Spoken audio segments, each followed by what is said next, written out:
Salut la team, j'espère que vous allez bien. Je suis super content de vous faire une vidéo aujourd'hui parce que je vais vous parler d'un sujet très très chaud, le top des technologies, sujet à explorer pour sa startup en 2022. C'est parti!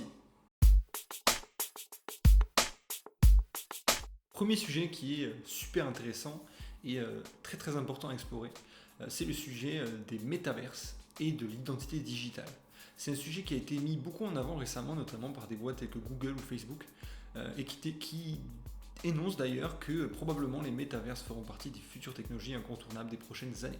Un métaverse, c'est l'équivalent finalement d'un univers parallèle dans lequel on va évoluer en tant qu'individu, personne, et par exemple, on peut aussi imaginer des métaverses d'autres façons.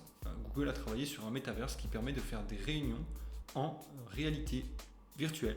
Et dans ces réunions, il est possible même de réaliser des brouillons, des dessins, des schémas, etc. Et d'interagir finalement avec des personnes aux quatre coins du monde comme si on était physiquement présent avec eux. Donc les métaverses, c'est vraiment un gros sujet à explorer.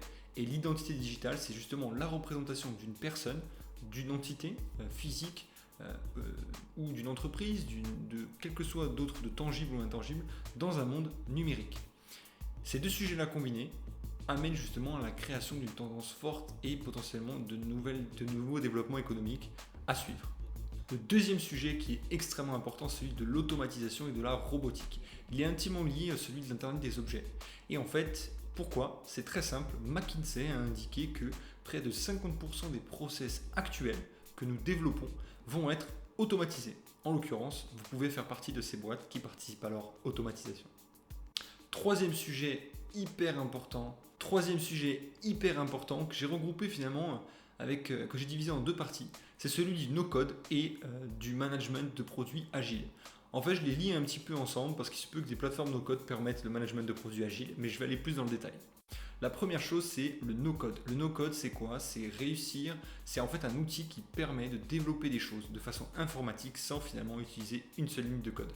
Je vous donne un exemple, ce qui est très connu aujourd'hui, c'est Wix, vous créez un site internet sans coder, mais maintenant il y a des plateformes de no-code encore plus poussées, telles que Webflow ou encore Bubble, qui permet de créer carrément un software, donc un logiciel sans une ligne de code. C'est quand même révolutionnaire, et ça aussi c'est une boîte qui a été lancée par Google, soit dit en passant.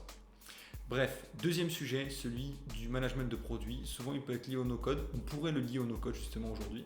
Mais en l'occurrence, le management de produits agile est de plus en plus recherché dans les Google Trends. Exactement le mot agile coach, de plus en plus recherché. De fait, de plus en plus de produits pourront être lancés de plus en plus rapidement avec la combinaison de no-code et de management de produits agile. D'où le fait que je les ai liés entre eux. Quatrième tendance incontournable à explorer si on veut développer une startup en 2022, c'est le cloud ou le edge computing. Il est estimé que 75% des données seront à l'intérieur d'infrastructures décentralisées d'ici 2030. 75% des données d'entreprise. C'est un chiffre non négligeable. Pour cette raison-là, il faut exploiter à fond les technologies cloud et développer quelque chose dans cette interface de data, de gestion de data, de collecte de data, de tri de data. Bref, il y a des trucs à faire avec cette data qui est présente sur le cloud. Cinquième sujet pour lequel j'ai un petit coup de cœur particulier, c'est celui de la blockchain. Quand je parle de blockchain, je parle de, on va dire, trois aspects principaux. Le premier, c'est l'aspect certifiant de la blockchain. La blockchain en soi, elle permet de certifier, horodater un document et le transférer finalement sans qu'il y ait un intermédiaire et de certifier pour autant que le document transféré est bien le document authentique. C'est une technologie extrêmement intéressante. Donc certification, horodatage, la blockchain en général. Deuxième use case blockchain, c'est les cryptos. Créer l'équivalent d'une monnaie digitale et si on va plus loin même d'actifs digital dans une blockchain permettra justement de développer de nouvelles formes d'économie. Vous le voyez, il y a un petit lien avec l'identité digitale de départ. Et enfin, le troisième use case, c'est celui des NFTs, les Non-Fungible Tokens. On en entend beaucoup parler ces derniers temps. Et pourtant, il y a des boîtes qui existent depuis longtemps d'ailleurs qui font ça. Mais en l'occurrence, c'est vraiment un sujet très chaud. Il y a beaucoup de choses à développer là-dedans parce que c'est lié justement à cet aspect métaverse, etc. Vous avez vraiment un lien qui est intéressant entre ces 5 sujets qu'il faut explorer.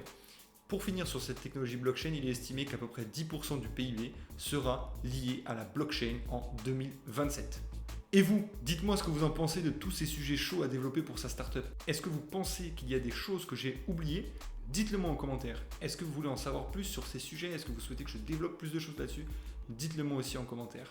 Enfin, je mentionnerai simplement que j'ai réalisé cette étude en puisant différentes sources que je vais vous mettre en description et en plus de mon expérience au quotidien d'accompagnateur de start-up, notamment projet blockchain et autres. Bref, je vous dis à très bientôt la team. Ciao.